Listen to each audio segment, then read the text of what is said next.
let's talk about differentiating energies.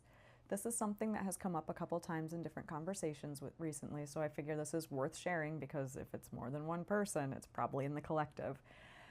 So, differentiating energies can be very helpful when you wake up in the morning and you're not quite sure why, but you feel a certain way, high emotion. I just recently had a friend show up at the door, very high emotions, and they were like, I don't understand why I'm doing this. Like, I was doing so good. I don't understand what's going on. So, there are a few ways that this can manifest itself. The three that I usually pinpoint with conversations is environment, seasonal, and astrological. So we'll start with seasonal because that's pretty common. We, as of this big video, just moved into Scorpio season. And Scorpio season has its own set of values that happen this time every year. That's how we have birthdays in Scorpio on the same date every year. The sun is in Scorpio every year within a window of time. And if you have a lot of planets or points astrologically in Scorpio, this manifests itself in a very specific way for you. And you may be able to utilize this to identify a cycle, how your energy just naturally acts this time of year. Another way is going through the moon phases. So we always have a new moon in Scorpio, meaning that the full moon is always in Taurus. They're opposed. That is the axis. That's how it always works. So that means that in Taurus season, when we have a new moon in Taurus, we have a full moon in Scorpio. So that energy could be playing out on you as well. And that usually drives a lot of emotional response. The moon generally does work with our emotions. So another way is what I've kind of already talked about was the astrological. So again, depending on what the moon and the sun are doing within your chart or how your chart is stacked, that can be igniting some high emotions and feelings within you. And we'll go back to astrology in a minute. But the last one I'm going to discuss is environmental influence.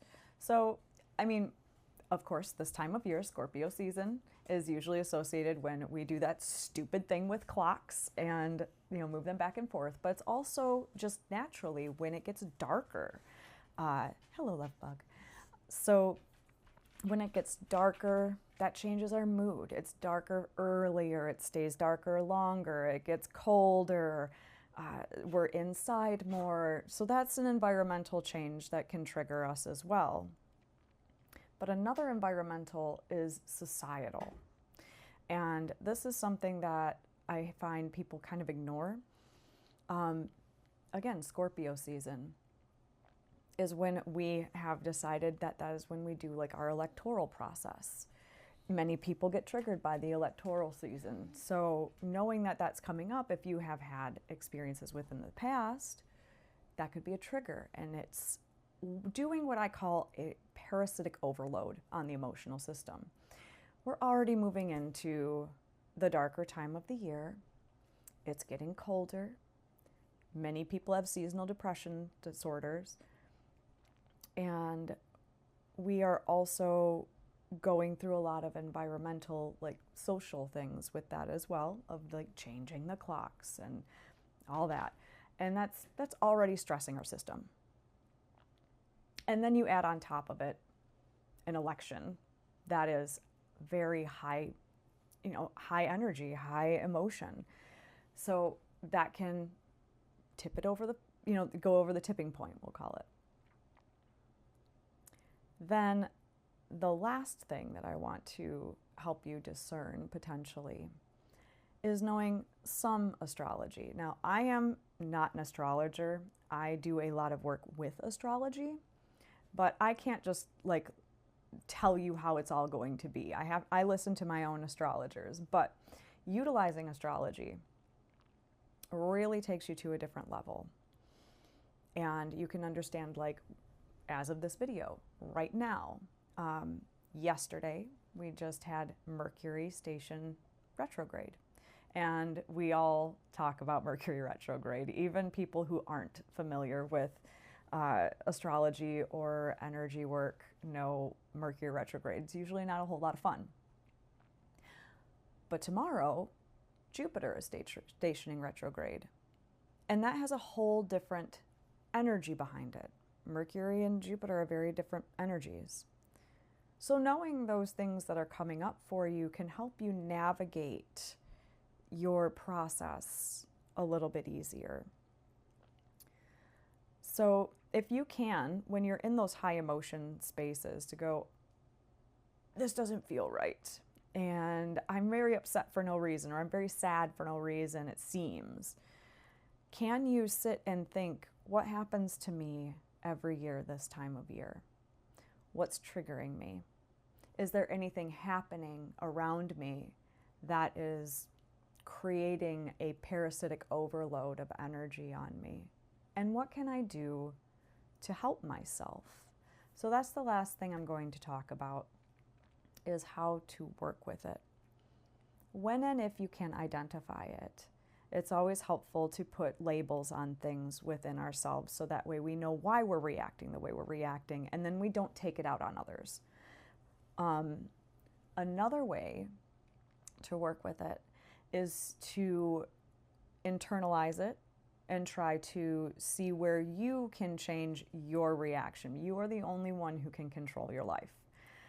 So if you find that you are reacting a certain way and it's not authentic, it doesn't help you, go inside. Why am I doing this? Why am I feeling this? And work through it and see if there's something that you can do for you.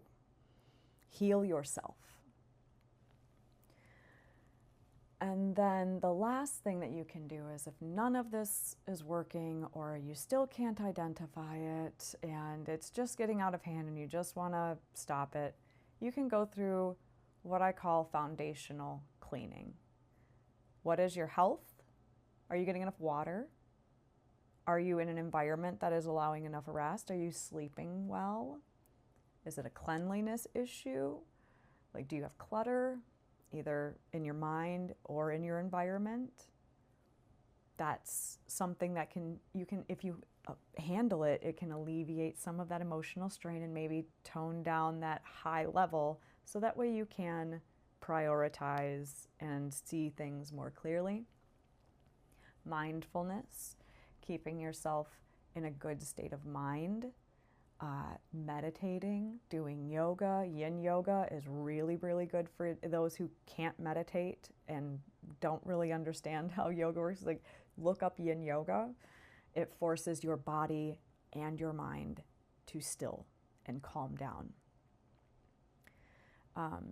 And then the last one is your belief system. Do you believe that you can take care of this on your own?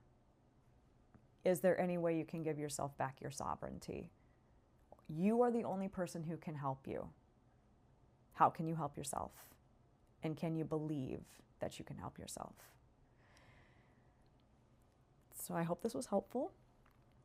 And I hope you navigate the Scorpio season with some grace and you handle these upcoming retrogrades well. I'll talk to you soon. Stay safe.